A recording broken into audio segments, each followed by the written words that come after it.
మారుమూల పల్లెవాసుల RTC bus కల సాకారం కానుంది. త్వరలో గ్రామీణ రోడ్లపై చిన్న బస్సులు పరుగులు పెట్టనున్నాయి.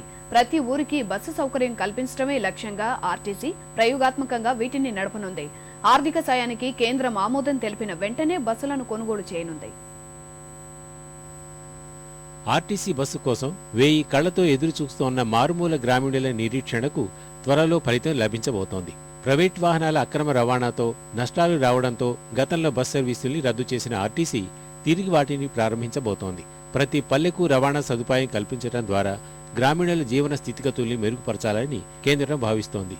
ఇప్పటికే నగరాల్లో జవహర్లాల్ నెహ్రూ పట్టణ నవీకరణ పథకాన్ని ప్రవేశపెట్టింది. ఇప్పుడు దీనిని పల్లెలకు విస్తరించాలని భావిస్తోంది. ఇందుకోసం బస్సుల కొనుగోళ్లకు అన్ని ఆర్టీసీలకు 80% ఆర్థిక సాయం చేసేందుకు సిద్ధమైంది.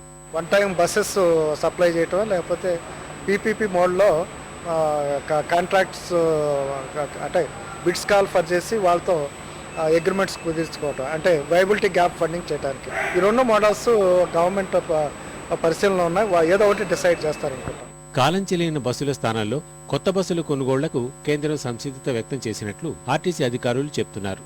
వీటి ద్వారా ప్రయాణికులకు మెరుగైన సేవలు అందించి లాభాలు ఆర్జించాలని భావిస్తున్నారు.